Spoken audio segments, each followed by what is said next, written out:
So I'm here with the Dyson Ball Animal 2. It's going to clean up my living room, the Christmas tree. Got pine needles everywhere. I also put down some carpet powder. And I know people are going to say, oh my god, carpet powder. Well, that is, carpet powder is fine. It's made for vacuums. It's because people used to use old direct air machines where the dirt would go straight through the motor before it got to the bag. That would ruin that because there's a lot of particulates, but also so wouldn't just regular dirt and sand. With a bypass vacuum or a bagless vacuum, there's a pre-motor filter. It catches all the stuff that will damage the motor, so you don't gotta worry about that. That out of the way, I'm gonna go ahead and get this started, and enjoy the video, like, comment, and subscribe, tell me what you want to see.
And that's all we got.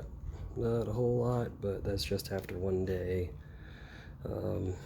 Smells a lot nicer in here anyways.